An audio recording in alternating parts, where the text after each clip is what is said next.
It's WrestlePod, the Troopany Show, with your host, James Troopany.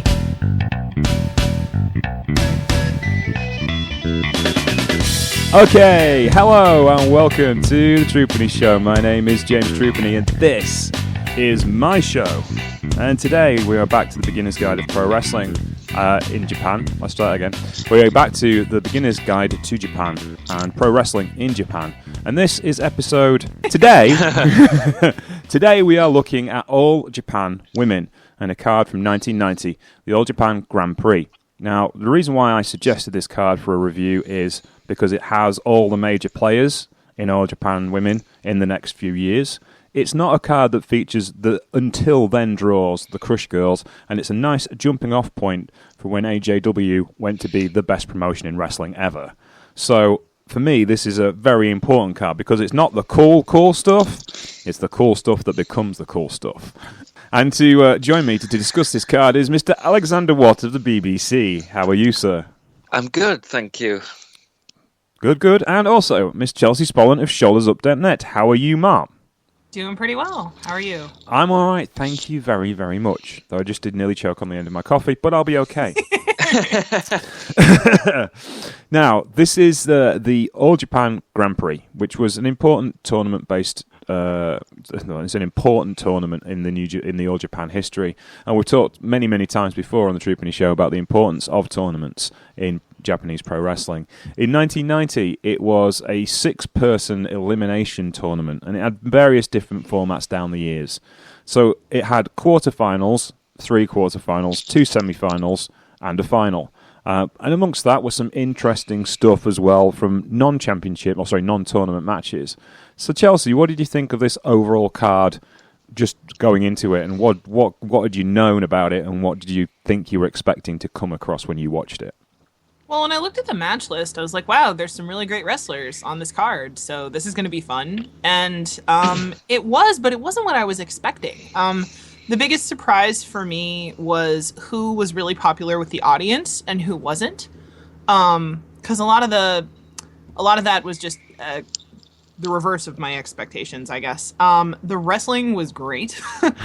There's a couple of things that are there's a couple of matches that work better than others where you watch it and think, oh, that's, maybe not quite up to the standard of the thing that followed. But overall, it's a really good pay-per-view. It's really interesting. What about you, Alex? What were your initial impressions, and what did you know about it before we started? Yeah, it's interesting because it's funny you've just said about this is the stuff before it becomes the big thing, if you like, because that is sort of 92 to 95 is kind of the era of All Japan Women I'm most familiar with and have seen the most of. So this was different for me. Certainly how we'll chat about Manami Toyota, Akira Hokuto, how young they are in this and how kind of strange that was. They're Akira so baby-faced. Yeah, Akira Hokuto doesn't look like Akira Hokuto at all. What her most famous look and style. So it was quite strange from that aspect for me. It was a whole new thing for me, if you like.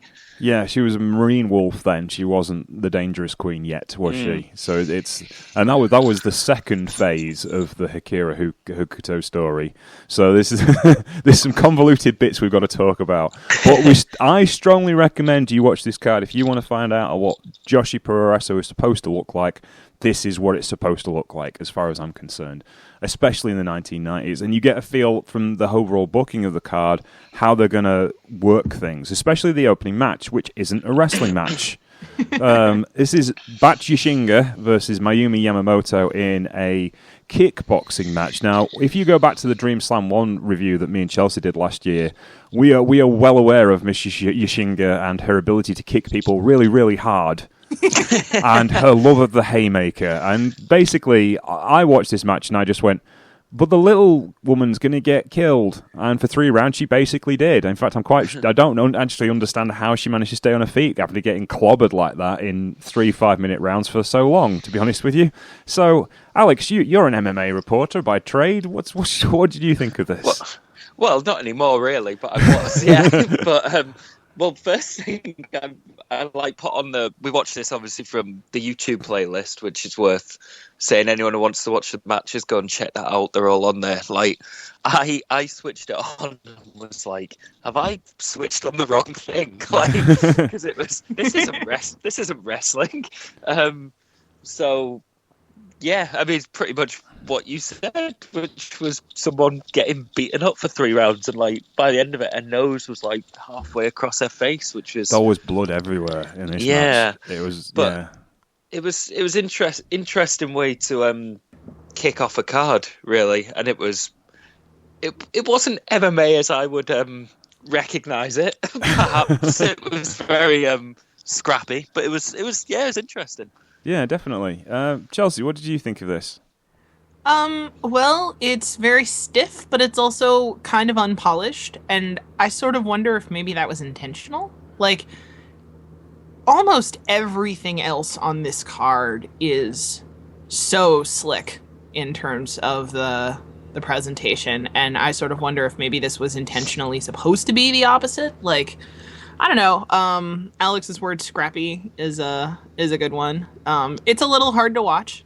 I tried to find information about Mayumi Yamamoto, and I really couldn't find anything. She was in some other AJW events, but I couldn't find anything about her career even on Cage Match. Does anybody know anything about her? No, I don't either. I mean, the turnover for girls in the AJW dojo was so high. Yeah. And there's people on here that, you know, you look at, like, they've got fairly well up the card, but you don't hear much of them after this match, after this tournament.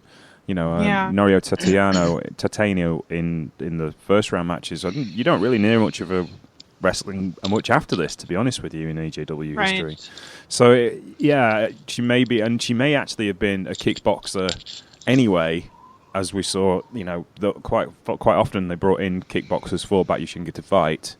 And I'm kind of guessing this was a shoot fight rather than, or it might have been a worked shoot fight where they were really hitting each other. Even though, mind you, did it really have to be? Because obviously Bakushinga was about 2 inches taller and about 30 pounds heavier. So yeah, you know, Bat Yoshinaga clearly was the more experienced of the two. But even about her, I went looking for information about her career, and I couldn't find anything from after 1996. We'll have to go to the Joshi gods of research like Kevin at Puro Central and see what he says. I'll ask. Okay, then we moved on then to the second match, which bizarrely was the All Pacific title match between Aja Kong, the then champion, against Suzuki Minami. Now, the All Pacific title at this point had a strong lineage. It was the second title. It was the title match that's supposed to get everybody excited for the rest of the show. And there'd been some strong champions down the years, Devil Masami being a good case in point. Now, Aja Kong was about 4 years into her career and was steadily plodding her way to the main event. And in this match, she lost the title in about 6 minutes via disqualification. Yes, titles change hands by disqualification in Japan. We may have mentioned that before. But this was an interesting piece of violence, because there's no other real way of describing it. It starts with Aja Kong hitting Suzuki Minami with a chair really quite hard, and it goes from there.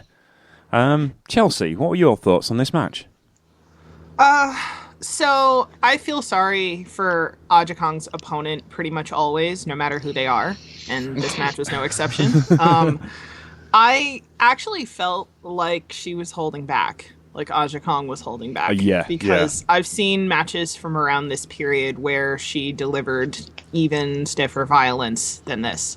It was also really interesting to me that Suzuka Minami, her opponent, seemed to be more popular with the audience. And I don't know how much of that was just that Aja was, like, you know, a really, really good heel, and so they were rooting for whoever the baby face was, or if that was because they really particularly liked her. She's a solid wrestler. I was kind of surprised that I hadn't heard of her, because I was watching the match thinking, oh, she's pretty good. She seems like she knows what she's doing. She can keep up with Aja Kong. But I did some digging online, and there were other people basically saying the same thing. They're like, oh, it was the bad time to try to become a standout, because if you weren't in that, like, upper godly level tier, you were going to get left behind by the audience and by the company. Yeah. It's a good match, but it's a little jarring to see it in 2017, thinking, like, all the stuff that Aja Kong does after this, and also like, oh, hey, where did her opponent go? Yeah, this is the interesting bit for me, because like Suzuki Minami was not a bad wrestler by any stretch of the imagination, but it is she's pretty good. It is just like, you look at the people on this card.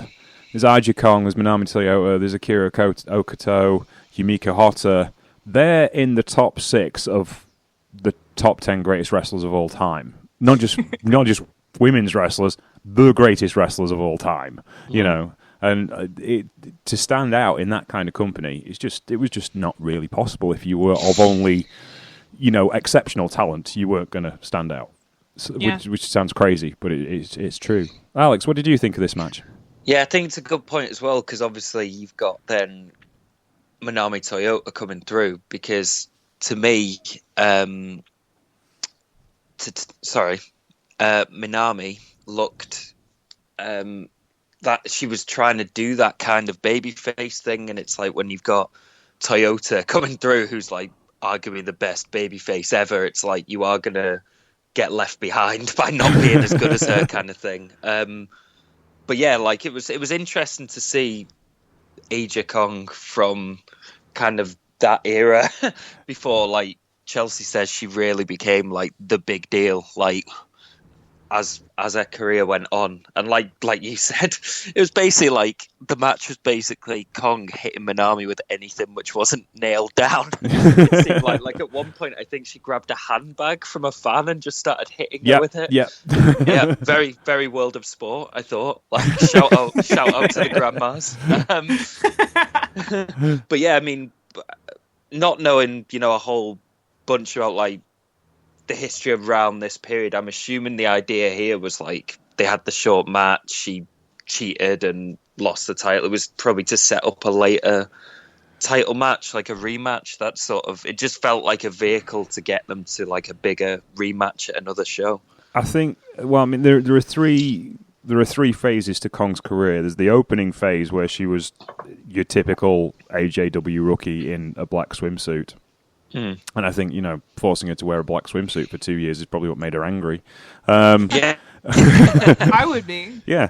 And she was still rocking the mohawk then. And then she moves into this phase of the career where she's getting out of the shadow of Dakoki Dome and Bull Nakano and Dump Matsumoto, because she was in their stable to start with. She's starting Jungle Jack around this time, which is her stable with Bison Kimura. And Grizzly Owatami, who we'll see later in this tournament. So she's basically winding her way to a full main event feud with Bull Nakano. So that's the... Yeah, so was this slightly before that feud then? Was that... Yeah, that was 92, wasn't it? 91, 92. So right. Slightly before that, which really cemented her as a main event talent. And I think they were trying to get her away from the All-Pacific Championship so that they could make her a main event player. She didn't need that title to get there, which is interesting. So then we get onto the tournament proper, and the first match is Medusa Miceli versus Noriano Tateno. Am I pronouncing that right, Chelsea? Tateno, yeah. Tateno, yeah. And Medusa Miceli and Tateno have a really good match. I always knew Medusa Miceli was really, really good, and I didn't really watch her Japanese stuff until after I'd watched her American stuff. But this shows really how much faith All Japan Women had in her. She had a really... It was one of those interesting Japanglish promos people do, where they're trying to speak in as simple English as possible to make it understandable for a Japanese audience, yet they manage to get rid of all the grammar or any meaning. Which is a bit strange. But the actual match itself was really solid. I really enjoyed this match. Alex, what were your thoughts on this? Yeah, same. It's interesting. Same as you. I haven't seen a whole lot of Medusa before her American stuff, so it's really certainly as well like to see her how young she was, which is going to be a running theme throughout this. I think I'm like, they're all so young. But yeah, it was like you said. I think particularly like the last 5 minutes when they kicked it into another gear again. We should say, like, this is a really interesting starting point for Joshi anyway, for anyone who's coming to it, because of the pace that the wrestlers keep, which I think, if it's the first time you ever watched Joshi, it's like you may not be expecting that, because they don't start like with submission holds and things like that and work their way up. They literally just hit the ground running for the most part and just start beating the crap out of each other. So this was like a good example of that, of how quick the pace is, and in like a 9-10 minute match, something like that. So yeah, I thought it was really good, and we chatted a little bit just before we started recording about the finish, which was kind of a double pin, but it wasn't clear whether they'd done a draw or if it was who was advancing to the next round and stuff like that, which is partly because of the language barrier. But that was the only bit where it was like, so what's happened there? Like, what's the deal? Well, as neither of them appear in the semi-finals, we kind of assume then it was as a double pin they were both eliminated. The trouble is, the Wikipedia page for this particular tournament lists Medusa Miceli as the winner of that match, but she clearly didn't win. So I'm assuming that Wikipedia for wrestling 9 times out of 10 is pretty accurate. So, but I think in this one it might have just been missed. Or maybe a fanboy went in there and edited it because he didn't like that. Didn't like the fact that WWE Hall of Famer Medusa Miceli lost. By the way, on that, yeah. I was thinking the other day, obviously Medusa in the Hall of Fame. Why is Bull Nakano not in the Hall of Fame yet? That's really weird to me. I'd argue the reason why she left the company was because she was caught in possession of cocaine, so that might have something to do with it. I think it's also... But who gives a crap? Yeah. Like, it's 2017 and she's Bull Nakano! And some of the stuff that, Hey, I'm just saying. But you may very well be right. It's just like, that's very hypocritical if that's the case. Yeah, casting no aspersions. But, I could think of a guy who died recently who's in the Hall of Fame. Let's put it that way. I didn't want to go there. Yeah. Allegedly. But, we want to talk about illegal drug use. Triple H used to not be able to put his arms all the way down. Like, come on. Allegedly. You have to say allegedly after everything, Chelsea. That's what covers you. Well, I'm not a professional journalist, but allegedly. But yeah, I just think... it's just because they're talking, obviously, about all the rumours that it's going to be Beth Phoenix who goes in this year, and it was just like, which she deserves fully. It was just got me thinking, why is Bull Nakano not in there yet? It just seems odd. It does seem incredibly odd, especially as she had an actual extended run in WWE. You could say the same for the Crush Gals, and you could probably say the same for the Jumping Bomb Angels. But and especially when you consider Tatsumi Fujinami, who had 3 matches in 1978, exactly, yeah, is in the Hall of Fame, and Antonio Inoki, who again had about 4 matches spread out over the space of 5 years in the WWF or WWF, they're in the Hall of Fame, but they're guys. So, Chelsea, what did you think of this particular piece of work? So I liked this match a lot. It's one of the first things I sort of thought of while I was watching it is that this match to me felt like the template for a lot of what Stardom is doing now. Yes. You sort of have Norio Tateno may not have been super, super popular with the fans at this particular period of time, but she did go on to be half of the Jumping Bomb Angels. So, she is an important footnote in this particular time period of wrestling. And Medusa, she's an incredibly famous American wrestler, and I sort of think it's a shame that WWE won't let her unretire, even though she keeps trying to cut Twitter promos on their wrestlers now so that she can convince them it would be a good idea. You've got the evil Gaijin and the Japanese girl babyface, and it's a good match. I think these two, it's interesting because the double pinfall, I don't really know what the storyline point of that was. Is it supposed to be that they're both equally skilled competitors, or is the idea that they're gonna have to have a rematch to set up a feud or something like that. Like, I wasn't really sure why they did that, or if it was that they didn't want the Japanese girl to lose, but then they couldn't get Medusa to agree to do the match if she was going to lose. I don't know. I not necessarily think it was politics. I've definitely seen Misali lose in All Japan Women. I think it was probably more to the fact they wanted to get a certain final. Because when we get to the next, in a couple of matches' time, I'll explain a few more bits which might make you guys go, oh. So maybe we best leave it till then. Okay. But I wanted to leave. But there was, I mean, my feeling throughout was that a lot of the endings were kind of trying to be like, make everyone look strong. Yeah. Because there was a lot of that, like, quick pins or people kicking out just after the 3, and obviously here the double pin and stuff like that. So, Yep. yeah. Well, actually, the next match on the list was a definitive finish. You couldn't get much more emphatic than this particular match. Yumika Hotta defeated Grizzly Iwamoto. The best name for a wrestler, isn't it? Grizzly Iwamoto. It's so good. It's so cool, especially for a female wrestler.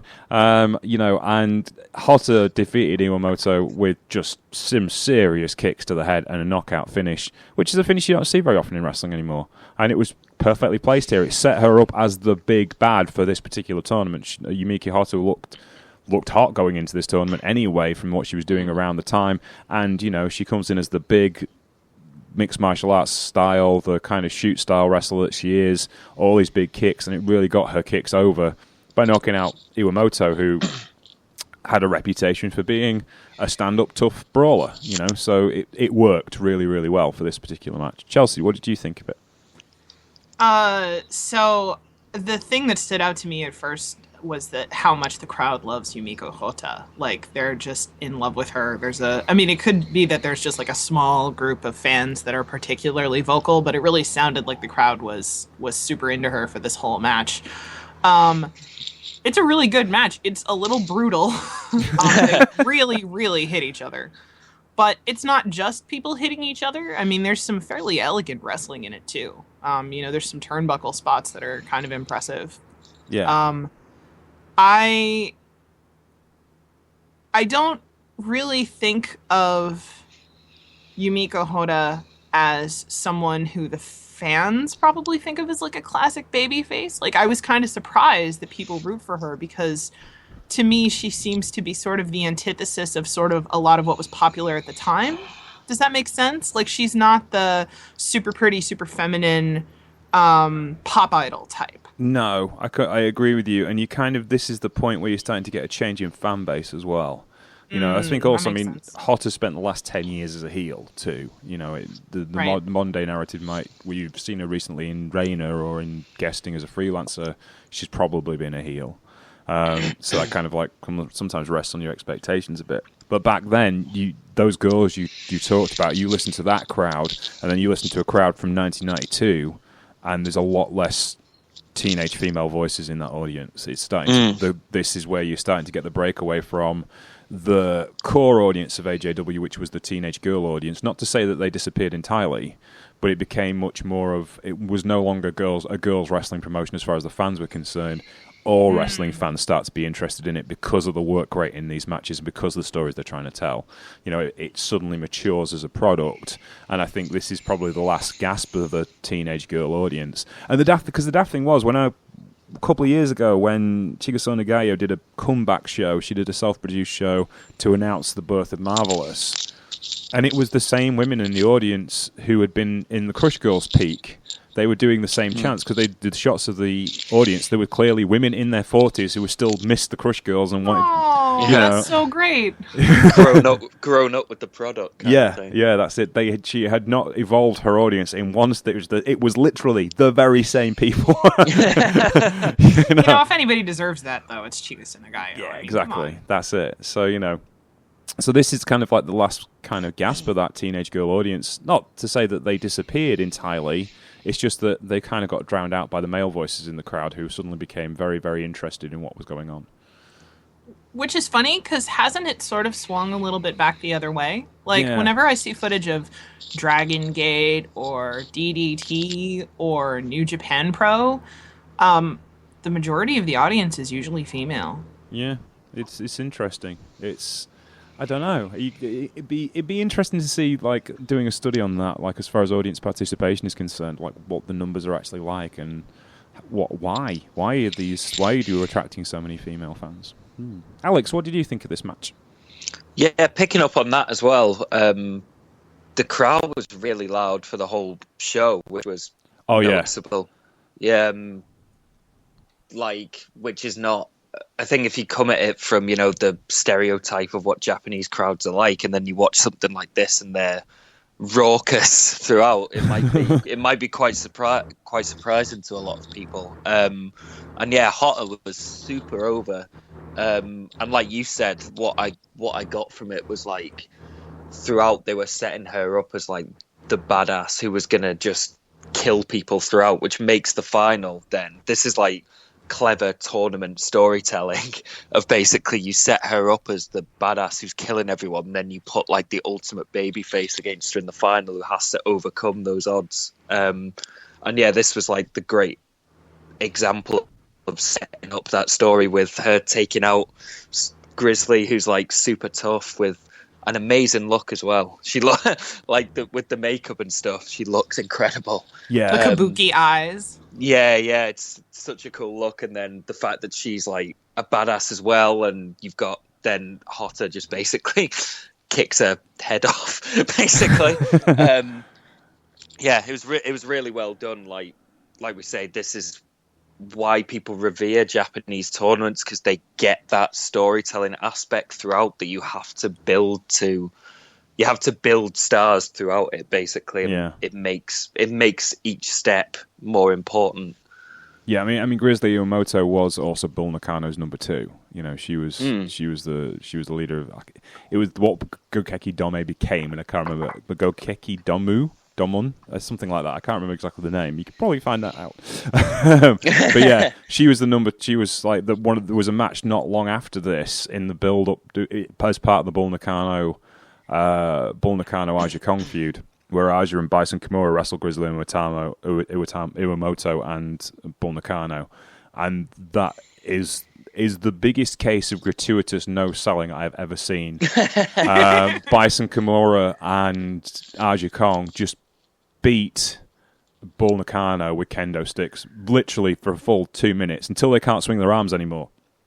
And they're hitting her as hard as they can, and Bull Nakano stands there and smiles. And it's like they're really trying. They're not pulling anything. They're thrashing her with it, and she just stands there and takes it. And it's like, yeah, you can do that because you're Bull Nakano. I love Bull Nakano. Yes. Then we move on to, something really quite special. Manami Toyota defeats Akira Hokuto in the first round. Now, this is the interesting thing. The match is just absolutely phenomenal for around about 8 minutes. And when I was asked by FSM last year to write up a list of matches that I thought were the best Manami Toyota matches, I put this as my first pick.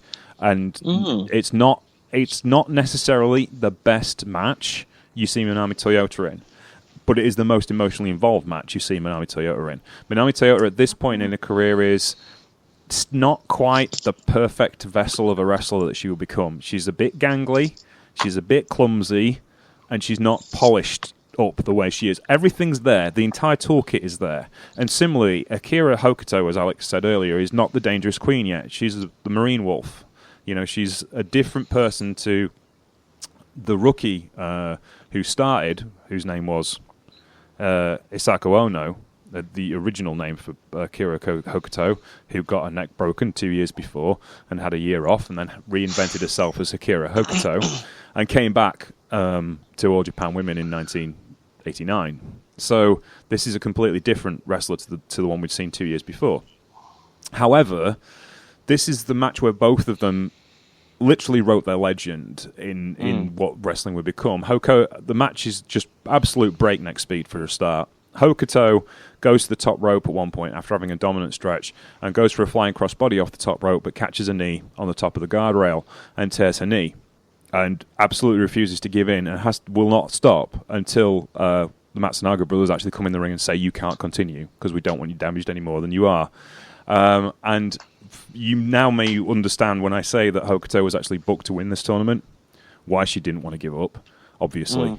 And also that explains some of the match I didn't finishes. realize she was booked to win. Yeah, this was supposed to be her coming out party as the next leader of the locker room and the next major push of the Stars. And, you know, there is Hokuto has a career of this happening to her, which is the reason why she was so angry and did not want to end the match, you know. But to me, this is where you have really the two characters that define the 90s AJW style, the pure science of Manami Toyota, which is just burgeoning and growing as it is, and the just sheer utter toughness of Akira Hokuto.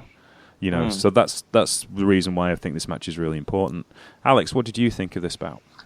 Yeah, I think you've said a lot of the stuff I was going to say there. I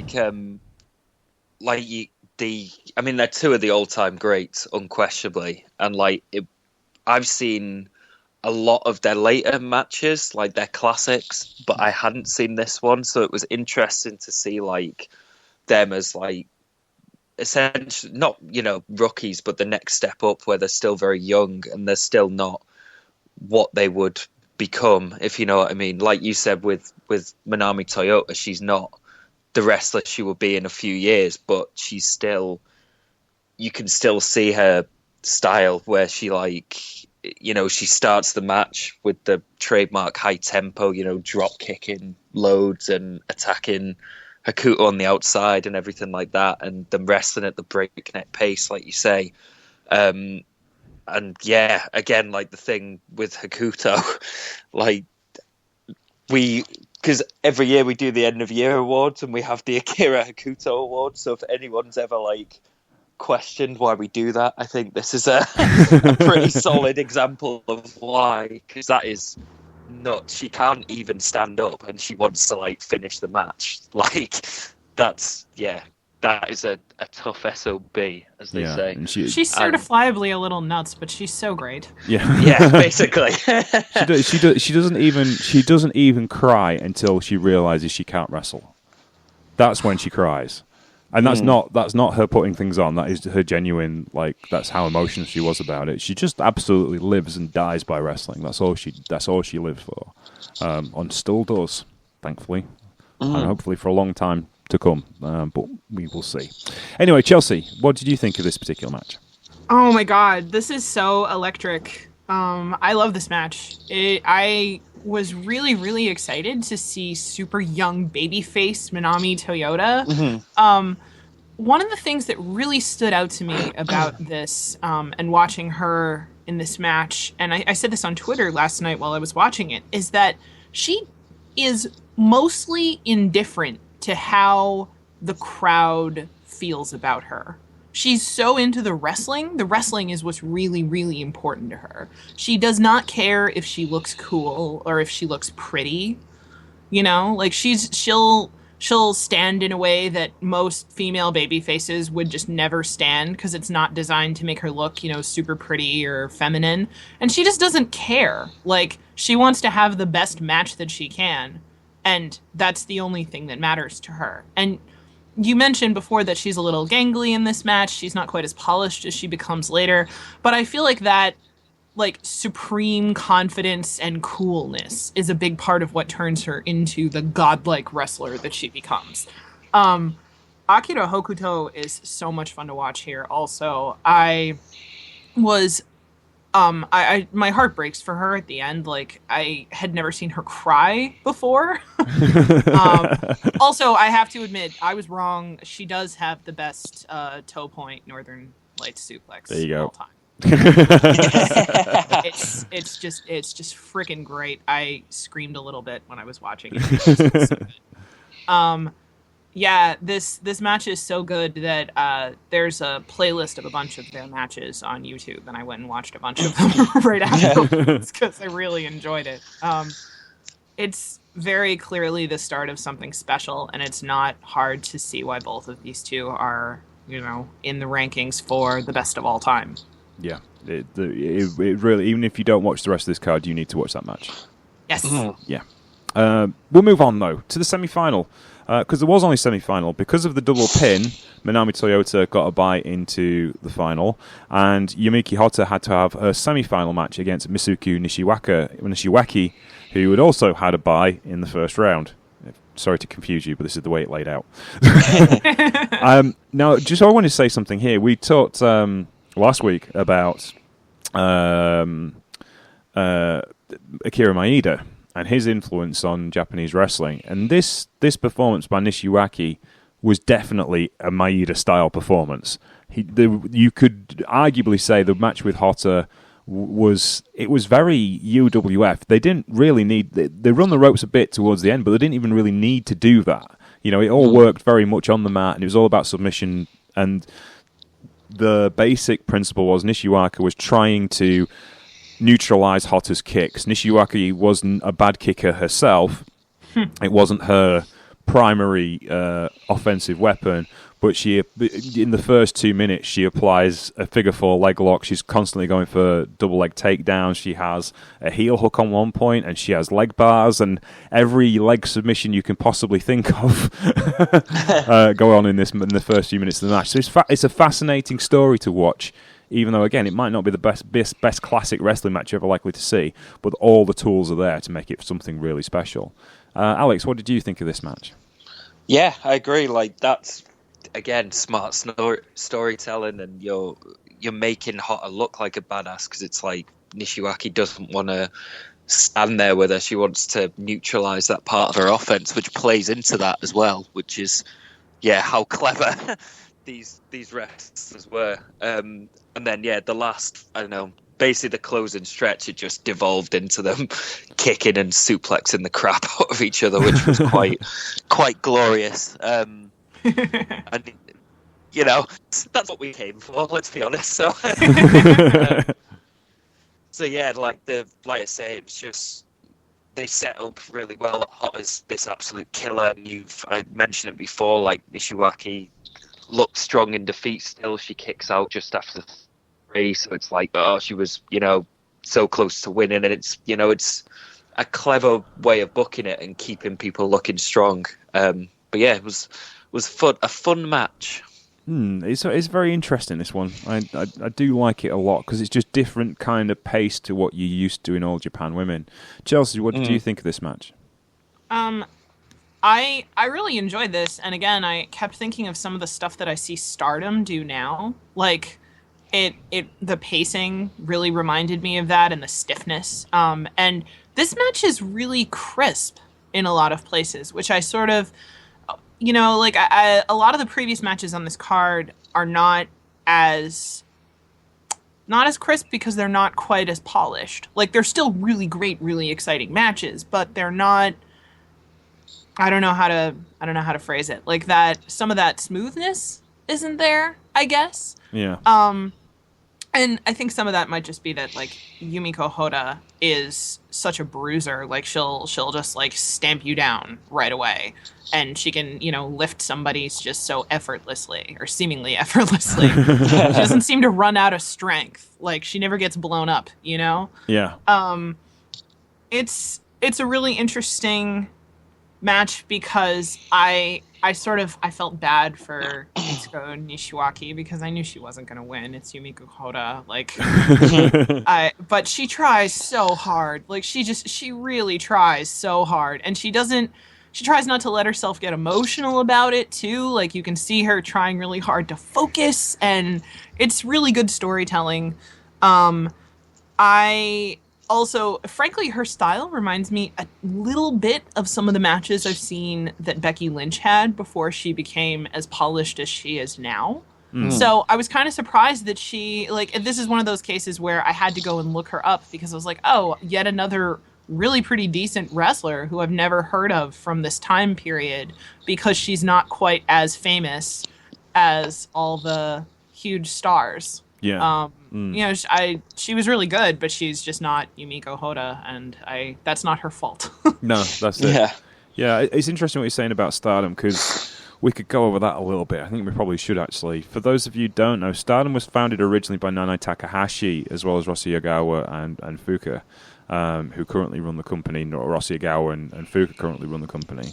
And when Nana Takahashi was in charge, she was the last great graduate of the AJW dojo. She was the last true believer, as it were, of this system. And I would think undoubtedly she spent some time being trained by Yumiki Hotta. And certainly she was a long-standing AJW main eventer. She main evented. Her and her partner had a long-term feud with the LCO over the tag team titles. They main evented quite a few events for AJW. So this kind of storytelling is what she grew up on, and certainly was the mainstay of the early days of Stardom when she was champion.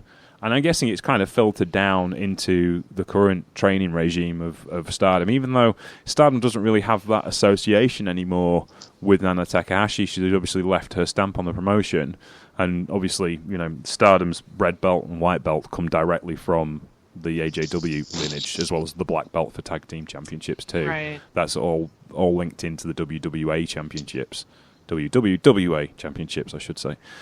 So yeah, it's there's definitely a lot of influence in Stardom. I kind of like describe it as Stardom is the modern take on AJW, where Sendai Girls is the modern take on Gaia. So that makes perfect sense. And you get. Sorry, Karen. Meiko Satomura was trained by Chigusa Nagaya, so that makes perfect sense. That's what the Nana Takahashi Meiko Satomura feud of 2012-13 was so important to the history of Joshi, because it was essentially the last great bastion of Gaia versus the last great bastion of AJW. So there's a lot of history involved in that, And it doesn't really happen so much in Stardom anymore, because obviously Io Shirai and Mayu Iwatani and Kairi Hojo kind of like run the dojo now. They're the ones that are imprinting their thoughts on pro wrestling on those workers. But then again, who trained Hojo and who trained Iwatani? It was Nana Takahashi. So, yeah, we're talking about second and third generations of it filtering through this storytelling style. And I guess that's one of the things that's probably the easiest thing to transfer, because it's an oral history of how you tell these stories. And you get it at two levels, because you can go back and watch the video of these matches, and you can be taught how to do it directly by, the people who did it in the first place, because a lot of them are still wrestling. Which is incredible. Yeah. This is it. I mean, I was looking like this card was like August 1990, so essentially it was 26 and a half years ago. Mm-hmm. And you saw Manami Toyota this year wrestling, for instance. So and Yumiki Hotta was having shoot fights last month. Yes, that's crazy. There's no quitting her. No, that arguably she probably shouldn't have been doing. But anyway, yeah. So no one. You try telling her no. Yeah, no one would dare tell her no. Yeah. All right, but that leads us on to the final, which was Yumiki Hotta versus Manami Toyota in a match that was incredibly heated, incredibly emotional. The crowd are so into this match. And you can tell Toyota is so amped up, because she makes Hotta bleed hard way in the first 30 seconds. She busts her nose straight off. She just literally runs across the ring, knees her in the face, and breaks her nose. So she was on it. And what you were saying about Chelsea, some of those, that undying confidence really bleeds through in the opening segment of this match. What did you think of it, Chelsea? Oh, man, this is so good. It's a little hard to watch, because they really hit each other really hard. But it's so good. There's so much passion and electricity there. Like, they both just love what they're doing so much, and they want to be the best. And it's really, really potent and really amazing.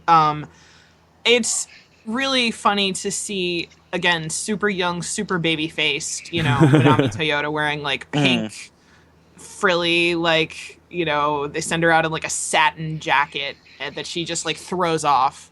And then she, like, runs over and is like, hey, I'm gonna break your nose. Like, she doesn't care about how they want to present her. She just wants to be the best, and you can tell. And Yumiko Hotta wants the same thing, and the clash between the two of them is just so great. I really, really loved this.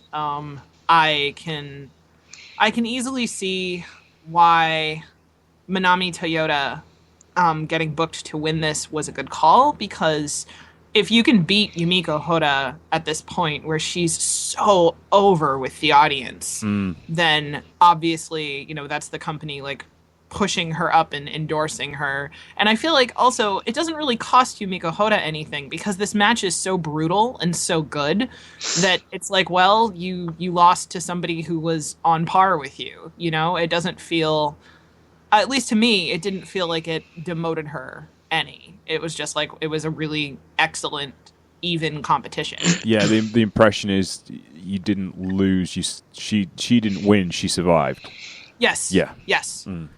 No, I completely agree with you. And it's interesting because Toyota kind of has 3 phases as well. She's at this point, she's just getting out the Tokyo Sweethearts thing, which has lingered since 1989. And you're right, she doesn't look comfortable, does she, in that outfit?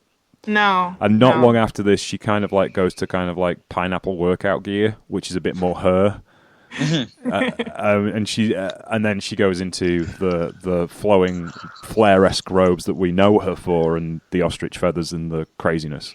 And now she dresses like Xeno Warrior Princess, which is so great. But one thing I do find interesting, and certainly the opening sequence of this match, is Toyota isn't a pure babyface in the traditional sense. She wants to win, and she will do anything to win. And if she needs to cheat, she'll cheat. Yeah, and that's always a fascinating thing for me. She's a babyface, but she has an edge. She cares about winning just as much as anything else. Actually, one of my favourite moments of a Toyota match ever was a match I saw her with, where she's tagging with Aja Kong against Toshiya Yamada and Bull Nakano, and it goes to a 45-minute time limit draw, and she's so pissed off that there isn't a winner. She's so pissed off that they couldn't win. And this is obviously it's storytelling, but she's wrestling her biggest rival, tagging with her biggest rival against her best friend, and she's pissed off because they didn't win. And they throw everything at each other, as you imagine all 4 of them will do. But it is absolutely supremely a wonderful match. You should have a look at that one as well. But it's one of my favourite Toyota moments because it says an awful lot about her. Alex, what did you think of this final? Yeah, well, that was something that stood out to me, what you've just said, that, like, it's interesting that she is being presented as, like, this baby face and wearing the pink and stuff, but she has got that edge, and that's, like, classic Manami Toyota. Like, I wrote in my notes, I love that young Manami still gives as few fucks as later Manami. Yes! Because, like, she jumps over the referee and drop kicks Hotter, and then she's doing, it's the repeated drop kicks, throws to the outside, jumps from the top rope, which is basically one of her trademarks for how she'd start her matches. And this is like, I mean, she must be like 19, 20 here, is that right? She was 16 when she went to the dojo in 1987, so she'd been 19 years old, 20 at the oldest. That is crazy, because I know we're saying she's still a little bit rough around the edges, but she is better here than pretty much any wrestler you will see. And she's 19. And yeah, the stuff where they go through like the big period in the middle where Hotter's putting her in like some horrible looking submissions and Toyota's refusing to give up, and it's like that's classic babyface stuff that, like, people rave about Shawn Michaels and Tanahashi doing that, and she's doing that then, you know what I mean? So, and like the closing stretch is incredible with like the slow, the last minute kickouts and stuff like that. And yeah, like you guys have said, it was basically like no one comes out looking bad. Toyota looks amazing for surviving, but Hotter looks incredible for having dished all that out, and she looks like a badass, and Toyota looks like a badass. So yeah, it reminded me a lot, the tournament, of the G1 in 91. Is that the right one off the top of my head? Where they used it and they made stars out of like the younger guys like Muto and Chono and Hashimoto, and it felt a lot like that, like taking younger wrestlers and, like you say, it was setting them up for the next few years of this kind of juggernaut that AJW would become.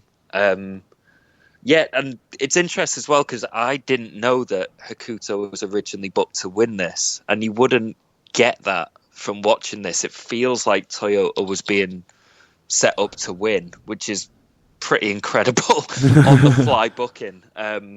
So yeah, that was interesting. Like, because I don't know what you guys thought. It just felt like the way they booked it from then on. It was would have assumed Toyota. Yeah, exactly. You would have assumed Toyota was booked to win it from the start because the story was so well done, particularly in the final. Yeah, no, I think you're right, Chelsea. It's just the way things turned out. That's it. You know, Imagine having Manami Toyota as your second choice. That's how good that period was. Yeah, that's it. I mean, but you're right. What you're saying, Alex. Like Norio Tatano, this kind of is one of her last appearances for AJW. She's kind of she's reached the 26 rules, so she's kind of done. Grizzly Yamamoto is she's the other girl. She's the one that supports the major star. She isn't the major star. And Nishiwaki again fades away. So they are concentrating on the young talents who are going to be the backbones of the company for the next few years. One thing I did want to have a chat with you about just before we finished on this particular one, Manami Toyota's selling is just so good. And a lot of it comes down to her flexibility, like you were saying, like how to essentially just trying to break her in half a lot of the time, or it just makes it look like she's breaking it in half. But I've never seen anyone sell as well as Manami Toyota. Her facial expressions are just superb, but I think it comes down to a basic physiology of her being able to bend and move completely differently to any other human being I've ever come across. It does, but like you say, it's the facial expressions and it's stuff that a lot of young wrestlers can learn from, basically, because it's, you know, when I've said this quite a few times, what I see as a babyface is that, like, it's not what people like John Cena and Roman Reigns do, where they, you know, just are strong and beat everyone for... They're supermen. They're not babyfaces. Yeah, like, that's simplifying it a bit, but, like, it's more like what Manami was doing, what Tanahashi does, what HBK did, what Sami Zayn and Bayley do now, where it's like you're rooting for those people because their selling is so good, and when they're in a submission, you don't want to see them give up. You want to see them fight through it, but they might not be able to. It's that kind of, it's creating drama, basically. Yeah. And Toyota does it so well, you know, and then especially the match with Hokuto earlier on the card as well. Just another classic example of her, like how she toyed with the emotions of wrestling fans, really.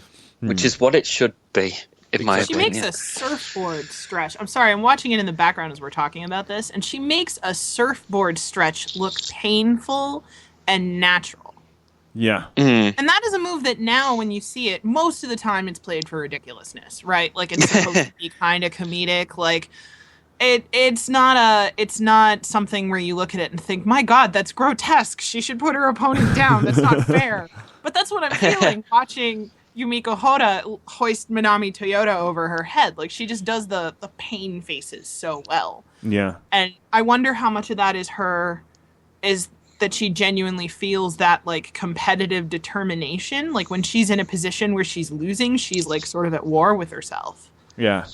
It's really, really amazing. Yeah, you're right. That move is something always a bit like, because I grew up with British wrestling, and Steve Gray and Johnny Saint could make a surfboard last for 4 minutes, one spot, and it would be it would be a pivotal point in the wrestling match, because if they got it on, it would be a submission, almost guaranteed. If they got it on and they managed to survive it, it would be like they'd be selling the back for the rest of the match. You know, and so, like, you're right. It is a bit sad that it's no longer. Well, I mean, things ebb and flow in and out of, you know, use. It may come back as that someday, but how many wrestlers can you think of who can sell all those things at the same time? You know, not many. No, true. But Toyota was one, and she's one of the best still to this day. 47 odd years old.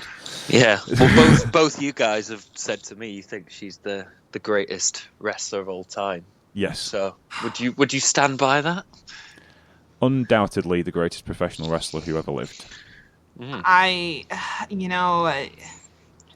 think between the stuff that she innovated and just the skill level She's certainly like better than most of the dudes that people talk about as being the greatest, and she's probably the greatest. Like I'm trying to think of anybody that can compete with that. There's people that build upon the stuff that she did so frequently. Like she just totally changed the art form and changed what it was capable of, and continues to be able to do most of her old repertoire, you know, as well as she did when she was like 25. Yeah. Now. Yeah.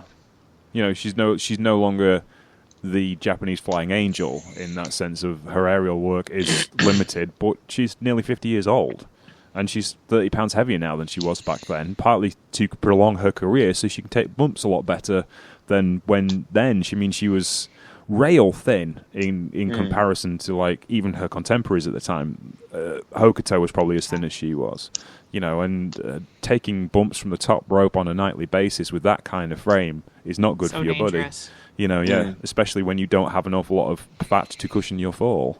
And then for me, it's like essentially she was the best aerial wrestler that ever lived. You know, and people will argue that Liger and Sabu were better, but no one did what she did. They didn't move it along as fast as she did. They didn't do it as well as she did. They didn't do it with believability the way she did. She's the best mat wrestler I've ever seen. And her brawling ability was just phenomenally off the page for someone who was so good at everything else. And you believed what she was doing. You truly believed she was in peril. You truly believed that she thought she was the greatest pro wrestler of all time. You know, and that's the key thing. You know, there are guys who ooze belief. Ric Flair oozes belief, but I don't think he's the greatest pro wrestler of all time. You know, he's good at being Ric Flair, and he's good. Skill level isn't quite there, but the charisma is off the charts. Yeah, so to me, it's like, no, knock on Flair. I mean, he's done amazing things. Don't get me wrong, but he didn't change the way the business. He was, how can I put it? He was an advancement of a template that was already there, whereas Toyota threw away the template and started again. That's the thing for me. That's the reason why. Yeah, there you go. Doesn't come James, much higher than that. I have to ask, what was it like seeing her? You just saw her live like a month ago, right? It was absolutely phenomenal. Like, for those of you who have been to Resistance Gallery in London, where Lucha Underground have their shows, which is where the show is, a large garage with a wrestling ring in it and a sound system and a bar. So it's very tight, it's very packed, there's no seating, it's all standing. And it was an absolute killer card on the way to that match. So everyone's amped and everyone's like really into it, wrestling fans. Yeah. And it's really well paced. So everyone's on edge when she comes down, and just like crowd just did not stop singing for the entire match, and she just did everything crisp, perfectly. Nothing was out of place. It's exactly what you would expect Manami Toyota. And it wasn't just reeling off a list of moves either. It was a well-told story within the match. And Blue Nikita was a perfect opponent for her as well. She was incredibly good. Not seen Blue Nikita before in person either. No, I wanted to watch her for years too. So seeing them wrestle each other was fantastic. And then Nikita cried at the end of the match.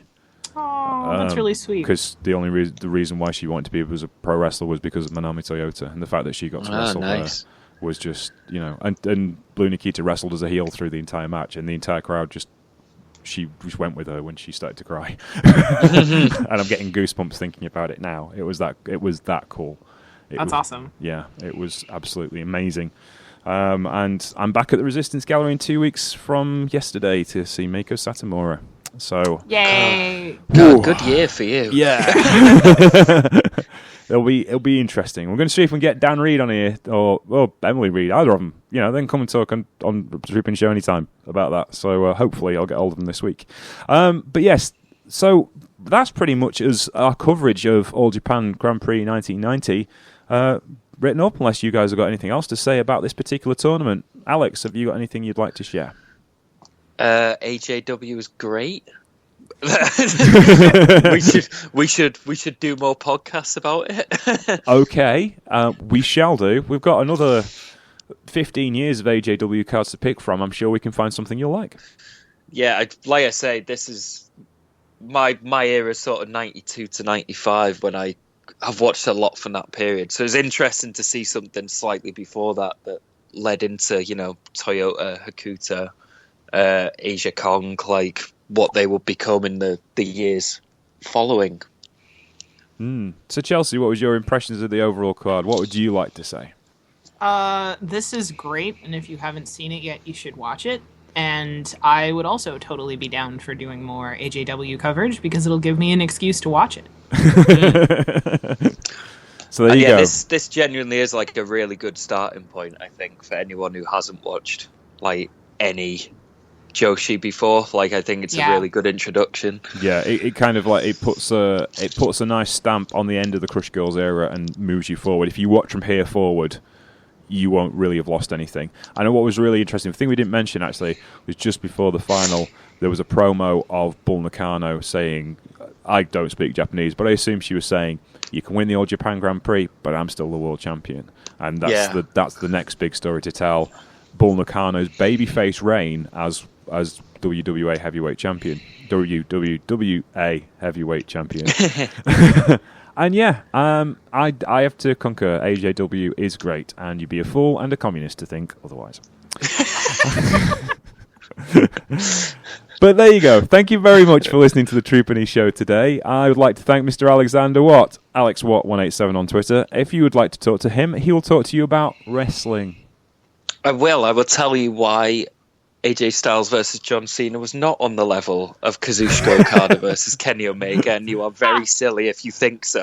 Oh God, people really said that. Yeah, people really did. I basically watched it this morning because I'm like running behind because I've been so busy. I was like, yeah, it's really good, but are people really comparing those two matches? Like, the WWE fans who must insist on their stuff's better than everybody else's. They want to believe so hard.